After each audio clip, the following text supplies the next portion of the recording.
جس موضوع پر آپ احباب کی خدمت میں اپنی معروضات عرض کرنا چاہتا ہوں، وہ موضوع کوئی اور نہیں، ولادت مصطفیٰ صلی اللہ علیہ وسلم کا موضوع ہے۔ اس موضوع پر گفتگو کرنے سے قبل تمہیدی باتیں آپ کی توجہ کی نظر کرنا چاہوں گا۔ اللہ سے دعا کرتا ہوں اللہ رب العالمین مجھے حق اور سچ بات کہنے کی آپ تمام کو دل و جان سے سن کر تسلیم کرنے کی توفیق عطا فرمائے۔ یہ مہینہ اسلامی سال کے اعتبار سے تیسرا مہینہ ہے۔ اسلامی سال کا آغاز محرم الحرام سے ہوا کرتا ہے۔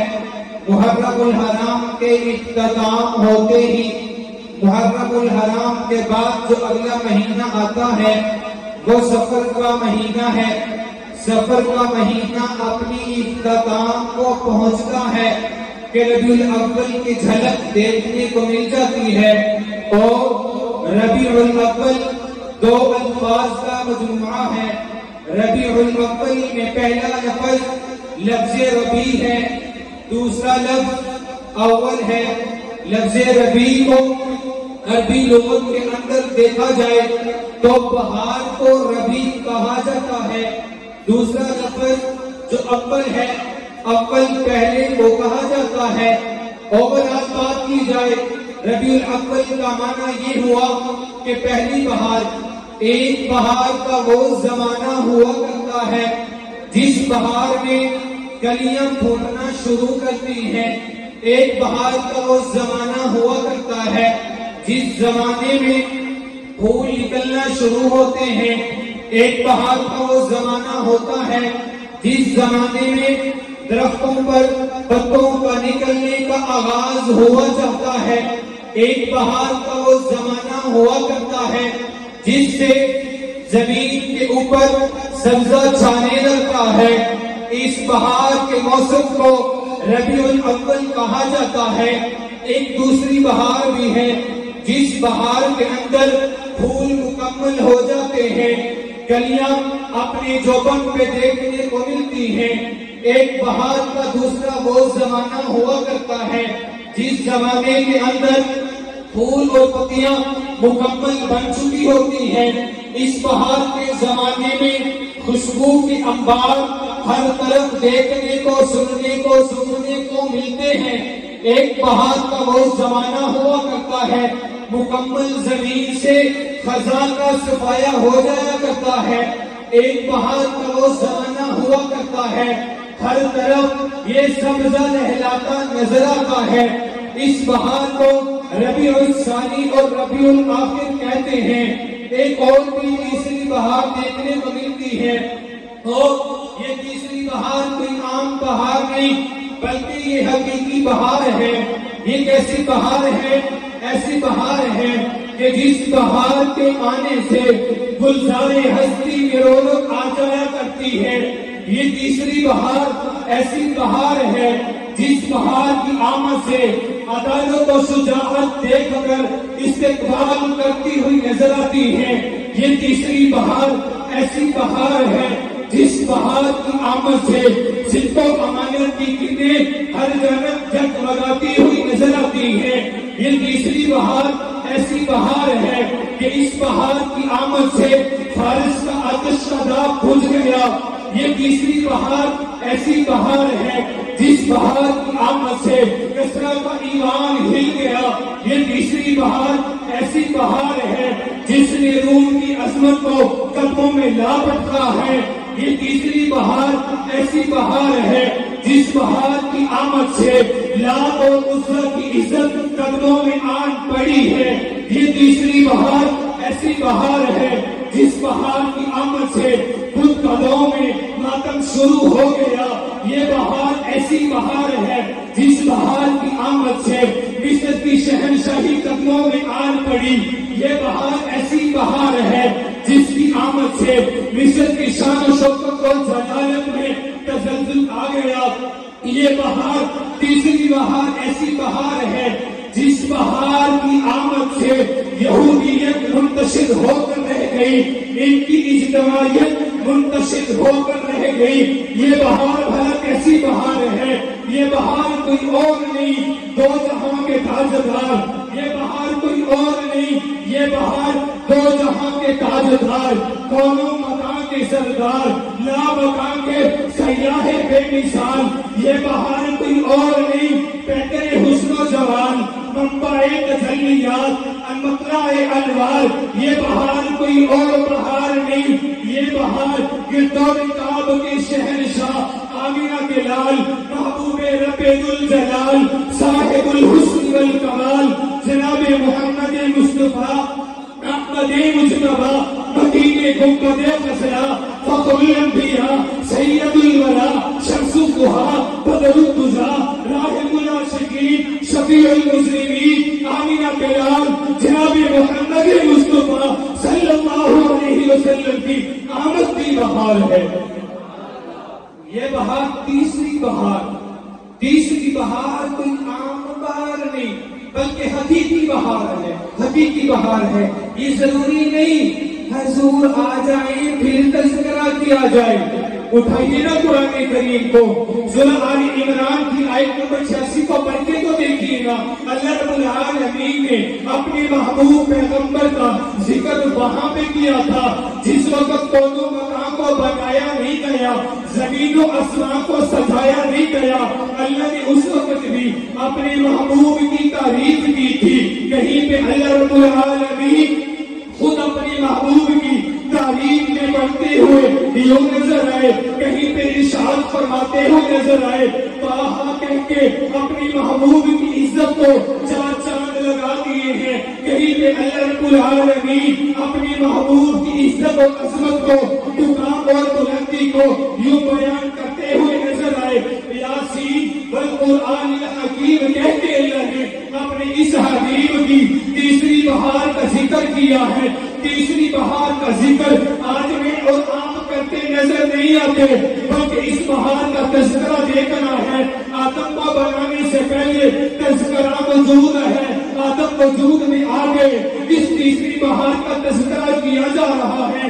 اللہ رب العالمین نے حضرت آدم کا عیسیٰ جملہ انبیاء کو جب دنیا میں مبعوث فرما دیا، تمام کے تمام انبیاء بھی اس تیسری بہار کا ذکر کرتے ہوئے نظر آئے۔ اما آمینہ کے لال ابھی دنیا میں آئے نہیں، حضرت عیسیٰ کے لیے، حضرت عیسیٰ سے لے کر امام الانبیاء تک، امام الانبیاء سے لے کر میدان محشر تک، میدان محشر سے لے کر جنت میں جانے تک ہر زمانے میں حضور کا تذکرہ ملتا ہے۔ یہ تیسری بہار ہے، یہ تیسری بہار ہے۔ کسی نے کیا خوب لکھا ہے، کہنے لگے کہ سحری چمن کو اپنی بہاروں پہ ناز تھا، سحری چمن کو اپنی بہاروں پہ ناز تھا، پھر وہ آ گئے آ گئے آ گئے، ساری بہاروں پہ چھا گئے۔ آمینہ کے لال جب دنیا میں آئے ہیں، تیسری بہار کو لے کر آئے ہیں، تو ایسا زمانے میں چھائے ہیں، آمینہ کے لال سے پہلے بھی ایسا مقام کسی کا نہیں ملتا، آمینہ کے لال کے بعد بھی کسی کا مقام نہیں ملتا۔ میں نے مختصر آپ کی توجہ کی نظر ربیع الاول اور ربیع الآخر اور اس تیسری بہار کا تذکرہ کیا۔ اب چلتے ہیں ہم اپنے موضوع کی جانب۔ آج کا موضوع ہے ولادت النبی صلی اللہ علیہ وسلم۔ عربی کا ایک مقولہ ہے، تعرف الاشیاء بأبوابها۔ اگر کسی چیز کو سمجھنا ہو تو اس کی ضد کو دیکھنا پڑتا ہے، اگر کسی چیز کو سمجھنا ہو اس کے مد مقابل کیا ہے وہ دیکھنا پڑتا ہے۔ تعرف الاشیاء بأبوابها۔ اگر اللہ کے حبیب کی ولادت کو سمجھنا ہے تو آئیے نا مختصر میں آپ کی توجہ کی نظر حبیب کی ولادت سے قبل کے حالات مختصر الفاظ میں عرض کر دیتا ہوں تاکہ حضور کی ولادت کو سمجھنے میں آسانی ہو جائے۔ اللہ کے حبیب جب دنیا میں آئے نہیں، اس معاشرے کا عالم کیا تھا، عزت و عظمت کیا تھی، وقعت کیا تھی، بلندی کیا تھی، مقام کیا تھا، آئیے میں مختصر آپ کی توجہ کی نظر کر دیتا ہوں۔ حضور نبی کریم صلی اللہ علیہ وسلم کبھی دنیا میں آئے نہیں، مکہ سخت ترین قحط سالی میں مبتلا ہے، مکہ کے لوگ بھوکے اور پیاسے بل بلاتے ہوئے نظر آتے ہیں، لیکن جب اللہ کے حبیب کے آنے کا وقت آیا، آپ رحمت خداوندی لے کر آئے ہیں، اللہ کے حبیب جب دنیا میں آئے ہیں، اس وقت لوگ اپنی ماں کے ساتھ زنا کرنے کو فخر محسوس کرتے تھے۔ جب اللہ کے حبیب دنیا میں آئے ہیں، لوگ اپنی بیٹیوں کو اپنے ہاتھوں سے زندہ زمین میں اتارتے ہوئے نظر آتے تھے۔ اللہ کے حبیب جب دنیا میں آئے نہیں، ماں باپ کا مقام دیکھنے کو ملتا نہیں، شان و شوکت دیکھنے کو ملتی نہیں، بہن کا مقام بتانے والا کوئی نہیں، بیٹی کو عزت دلوانے والا کوئی نہیں، بیٹوں کو بلند کرنے والا کوئی نہیں، بس اسی کا راج تھا جس کے جیب میں پیسہ ہے۔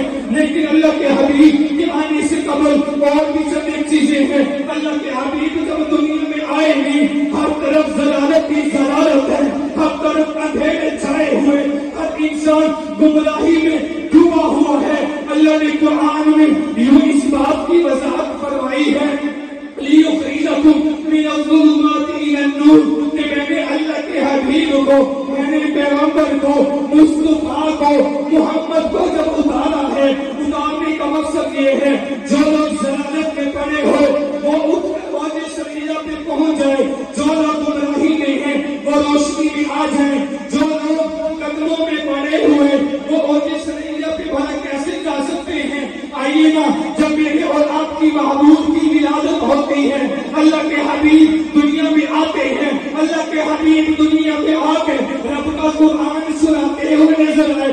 اللہ کے حبیب جب دنیا میں آئے ہیں، دنیا میں آنے سے کیا فرق پڑا ہے؟ آئیے میں آپ کو بتاتا چلوں، جب اللہ کے حبیب دنیا میں آ گئے تو ضلالت ہدایت میں بدلتی ہوئی نظر آئی۔ اللہ کے حبیب دنیا میں تشریف لاتے ہیں، آپ کی ولادت ہو جاتی ہے تو اللہ کے حبیب کے آنے سے جہالت علمیت میں بدل گئی، بغاوت اطاعت میں بدل گئی، اور اجنبیت اپنائیت میں بدل گئی، جفا وفا میں بدل گئی۔ یہ لحظت رہبر ہوتے ہوئے نظر آئے، ذرے صحرا ہوئے، قطرے دریا ہوئے، اور جو اپنی ہی عزتوں پہ میری نگاہ رکھتے تھے وہی لوگوں کی عزتوں کے محافظ بن گئے۔ کسی نے کیا خوب کہا ہے، آقا گلفشانی نے گئی قطروں کو دریا کر دیا، آقا گلفشانی نے گئی قطروں کو دریا کر دیا، دل کو روشن آنکھوں کو بینا کر دیا، اور خود نہ تھے جو راہ پر اوروں کے ہاتھی بن گئے۔ کیا نظر تھی جس نے مردوں کو مسیحا کر دیا؟ اللہ کے حبیب جب دنیا میں آئے، اللہ کے حبیب جب دنیا میں آئے کیا کہیں گے اللہ کے حبیب کے؟ جس شان سے آپ آئے بھلا کون آ سکتا ہے؟ جس شان سے آپ آئے بھلا کون آ سکتا ہے؟ اما آمینہ بھی فرماتی ہوئی نظر آئی، اما آمینہ فرماتی ہیں جب حضور نبی کریم صلی اللہ علیہ وسلم کا نور نبوت عبداللہ کی سنت سے میرے بطن اطہر میں منتقل ہوتا ہے، مجھے پتہ نہیں چلا، کیفیت کا پتہ نہیں، تکلیف نہیں، پریشانی نہیں، طبیعت خراب نہیں، دل خراب نہیں، مجھے کبھی مکری نہیں آئی۔ اما آمینہ فرماتی ہوئی نظر آئی، اللہ نے آسمانوں سے فرشتوں کے گھروں کو اتارا ہے، وہ آ کر مجھے بتا کر گئے، آمینہ تو جانتی بھی ہے تیرے بطن میں کون ہے؟ اما آمینہ نے کہا نہیں مجھے علم نہیں، آپ ہی بتا دیجیے نا۔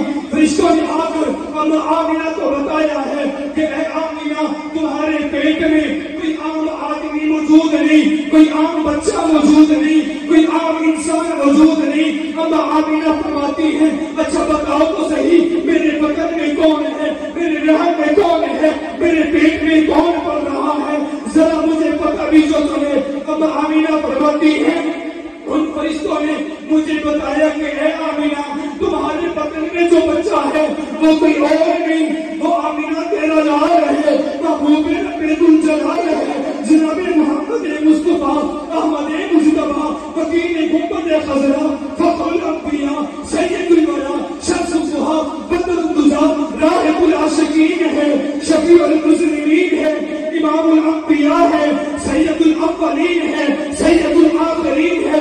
اے آمینہ یہ کوئی اور نہیں، یہ اللہ کا حبیب ہے۔ آمینہ فرماتی ہے مجھے فرشتوں نے آ کر کے بتایا. اب آمینہ کیا فرماتی ہیں؟ فرماتی ہیں جب حضور نور نبوت عبداللہ کی سرد سے میرے راہ میں منتقل ہوا ہے، میں نے کیفیات کو خود دیکھا ہے، دنیا والی آنکھوں سے دیکھ کر میں نے مشاہدہ کیا ہے. جب سے اللہ کے حبیب میرے راہ میں آئے ہیں، میں کیا دیکھتی ہوں؟ ہر روز رات کو آسمانوں سے حوریں اترتی ہیں، مجھے آ کے سلامی دیتی ہیں. اما آمینہ کیا فرماتی ہیں؟ میں نے خود اپنی دنیا والی آنکھوں سے مشاہدہ کیا ہے کہ جب سے اللہ کے حبیب میرے راہ میں آئے ہیں، میں کیا دیکھتی ہوں؟ جتنی بھی پاکیزہ عورتیں آدم کا عیسیٰ، جتنی بھی ان میں پاکیزہ مائیں آئی ہیں، پاکیزہ بیویاں آئی ہیں، پاکیزہ بیٹیاں آئی ہیں، پاکیزہ عورتیں آئی ہیں، ان تمام کی زیارت میں نے خواب میں کی ہے جب سے اللہ کے حبیب میرے راہ میں آئے ہیں. اما آمینہ فرماتی ہیں میں تمہیں کون سی بات بتاؤں؟ رات کے وقت آمینہ سوتی ہے، ایک خواب دیکھتی ہے، صبح کو اٹھتی ہے، وہ سچا ہوا دیکھتی ہے. اما آمینہ فرماتی ہیں جب اللہ کے حبیب دنیا میں تشریف لانے کے لیے تیار ہیں، اللہ حکم دینے کو تیار ہیں، اللہ حبیب کو دنیا میں لانا چاہتے ہیں، میں کیا دیکھتی ہوں؟ کیفیات میں اچانک سے رخ موڑ لیا. میں دیکھنے لگی کہ یہ آمینہ پانی بھرنے کے لیے بڑھتی ہے، پاؤں کے تلے آتے پتھر ہیں، روئی کی طرح نرم پڑ جاتے ہیں. آمینہ کہتی ہوئی نظر آئی کہ جب میں پانی بھرنے کے لیے جاتی، میرے پاؤں کے نیچے کوئی کانٹا آتا، وہ پھول کا رخ بدل دیتا. جب میرے پاؤں کے نیچے زخم دینے والی کوئی چیز آ جاتی، ایذا دینے والی کوئی چیز آ جاتی، اللہ رب العالمین اس کو کلیوں میں بدل دیا کرتے تھے. اما آمینہ فرماتی ہوئی نظر آئی، کنویں پہ جا کے میں دیکھتی ہوں پانی گہرائیوں میں اترا ہوا ہے، لیکن میرے کناروں پہ کھڑے ہوتے ہی پانی کناروں کے لبوں کو چومنے لگ جاتا ہے. اما آمینہ فرماتی ہوئی نظر آئی جب میں پانی لے کے واپس پلٹتی ہوں، ہر پہاڑ ایک پہاڑ کا ایک ذرہ بھی میری جانب مخاطب ہو کے مجھے سلامی دیا کرتا ہے. اما آمینہ فرماتی ہوئی بھی نظر آئی کہ جب میں جاتی ہوں درختوں کے جھرمٹوں میں سے گزرتی ہوں، ایک درخت کی ایک ڈالی بھی، ایک ڈالی کی ایک پتا بھی آمینہ کو سلامی دیا کرتا ہے. اما آمینہ فرماتی ہوئی نظر آئی جب حبیب مصطفیٰ دنیا میں آنے کے قریب آئے ہیں، میں کیا دیکھتی ہوں؟ یہ ستارے مجھ پہ جھک رہے، مجھے یہ اندیشہ ہوا یہ ستارے کہیں مجھ پہ ٹوٹ نہ جائے. اما آمینہ فرماتی ہے جب میرے حبیب کا دنیا میں آنے کا وقت آیا، ولادت کا وقت آیا، مجھے کوئی تکلیف محسوس نہیں ہوئی، مجھے کبھی تکلیف نہیں آئی. میرے حبیب نے کبھی مجھے تکلیف نہیں دی. حقیقت میں اللہ کے حبیب یہ پیغام دینا چاہتے تھے جو محمد ماں کے پیٹ میں رہتے بھی ماں کی عزت کا خیال کرے، جو محمد ماں کے پیٹ میں رہتے بھی ماں کو تکلیف نہ دے، جو محمد ماں کے پیٹ میں رہتے بھی اپنی ماں کو ایذا نہ پہنچائے. وہ محمد دنیا میں آ رہا ہے، تم تمام کی تکلیفوں کی دوا لا رہا ہے. حضور نبی کریم صلی اللہ علیہ وسلم کی ولادت کا وقت جب قریب پہنچتا ہے، حضرت عبداللہ بن عباس رضی اللہ تعالی عنہ فرماتے ہوئے نظر آئی. سیرت حمیہ کے اندر امام حبیب نے لکھا ہے، فرماتے ہیں کہ جب حضور دنیا میں آئے ولد مفتونا، میرے حبیب دنیا میں آئے تو مفتون تھے، اور ولد مفتونا آپ دنیا میں تشریف لائے، آنکھوں میں سرما پہلے سے لگا ہوا، ولد نصیفا آپ دنیا میں آئے تو بدبو نہیں خوشبو کے انبار آئے ہیں. جب اللہ کے حبیب دنیا میں آئے، اما آمینہ فرماتی ہوئی بھی نظر آئی کہ جب میرے حبیب دنیا میں آتے ہیں، میں کیا دیکھتی ہوں کہ میرے بدن سے ایک نور نکلتا ہے اور اس نور سے سارا جہان معطر ہو جاتا ہے. کیا کہنے آمینہ کے لال کے جیسے ولادت حضور کی بھرت اس کی ہو سکتی ہے، اس کی ولادت ہو سکتی ہے جیسے آمینہ کے لال کی ولادت ہے. کیا کہنے آمینہ کے لال کے. اما آمینہ فرماتی ہوئی نظر آئی جب میرے حبیب کا بدن میرے بدن سے جدا ہوتا ہے، میرے بدن سے ایک نور نکلتا ہے، اس نور سے سارا جہان معطر ہو جاتا ہے. حضور کے آنے سے خوشبو کے انبار اور جھونکے چلے ہیں. ہمارے گھر میں کوئی بچہ پیدا ہو، ہمارے گھر میں کوئی بچہ پیدا ہو تو بدبو آتی ہے. جب تک نہلایا نہ جائے، پرفیوم لگایا نہ جائے، کپڑے اچھے پہنائے نہ جائے، پاؤڈر لگایا نہ جائے، باپ بھی نہیں اٹھاتا. کیا کہنے آمینہ کے لال کے، آمینہ کے لال دنیا میں آتے ہی ایسا اعلان کر رہے ہیں. اما آمینہ فرماتی ہوئی نظر آئی کہ لوگوں تو میرا ہی پیارا دنیا میں آتا ہے نا، میں کیا دیکھتی ہوں، میرے حبیب نے آنکھوں کو جھکا رکھا ہے اور آنکھوں کو جھکا کر قیامت تک آنے والی انسانوں کو شاید کہ پیغام یہی دینا چاہتے تھے، بات یہی سمجھانا چاہتے تھے کہ لوگوں ایک اللہ کے دربار میں جھکنے کے لیے آ جاؤ. جو اللہ کے دربار میں آ جاتا ہے اسے دربار میں جھکنا نہیں پڑتا.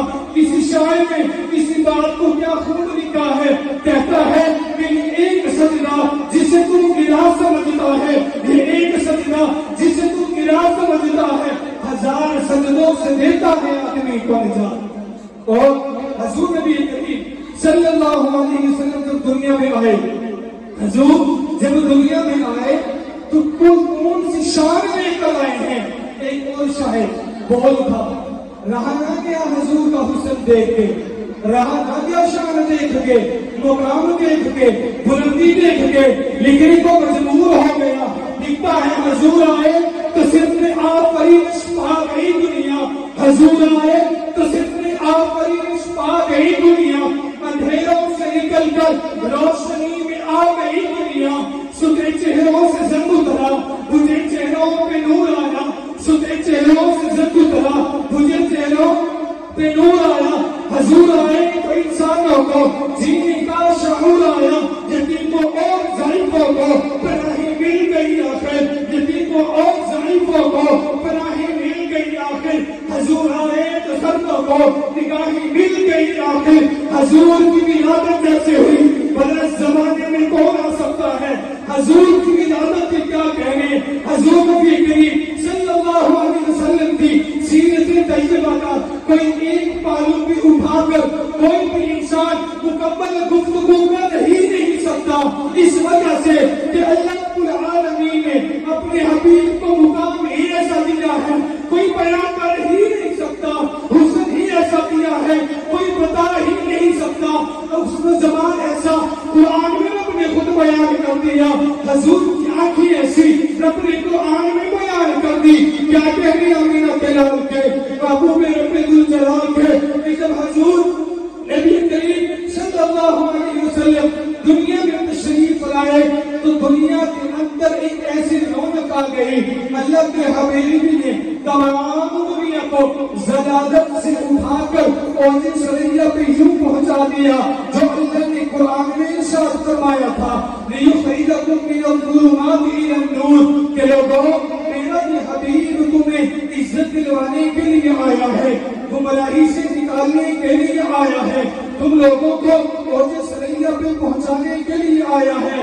آخر میں ایک بات کہہ کے اجازت چاہتا ہوں کہ اللہ کے حبیب جناب محمد مصطفیٰ صلی اللہ علیہ وسلم کی ایک ولادت ہے اور ایک سیرت ہے. سوال یہ پیدا ہوتا ہے جس شان سے ولادت حضور کی ہوئی کیا میری یا آپ کی ہو سکتی ہے؟ ہرگز نہیں ہو سکتی. جب ہماری ولادت ہو نہیں سکتی، ہمارے بچوں کی ولادت ہو نہیں سکتی، پھر ہمیں دوسرے پہلو کو دیکھنا چاہیے.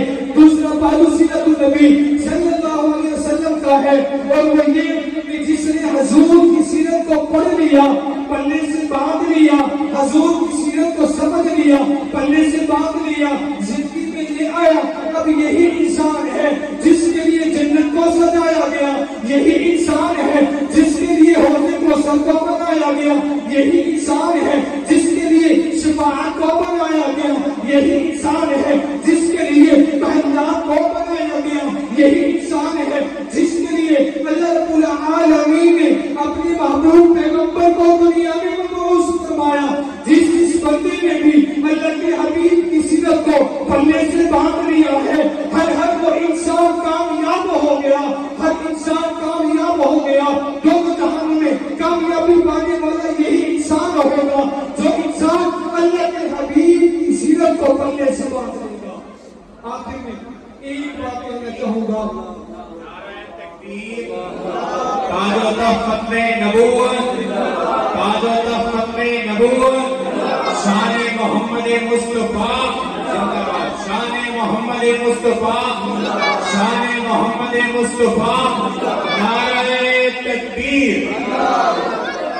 آخر میں یہی کہنا چاہوں گا، تمام احباب حضور کی سیرت کو پڑھیں، علماء کے پاس آئیں، علماء کے پاس آئیں، حضور کی سیرت کو پڑھیں اور اپنی زندگی میں اس کا نمونہ ظاہر کر کے دکھائیں کہ ہم حضور کے امتی ہیں. آخر میں ایک شعر کہہ کے اجازت چاہتا ہوں، آخر میں ایک شعر کہہ کے اجازت چاہتا ہوں کہ آؤ دوستو ایک کام کریں، آؤ دوستو ایک کام کریں، اسوہ حسنہ کو عام کریں، آؤ دوستو ایک کام کریں، اسوہ حسنہ کو عام کریں. وہ جن سے ہوتا ہے زمانے میں اجالا، ان چراغوں کا اہتمام کریں. وآخر دعوانا الحمدللہ رب العالمین.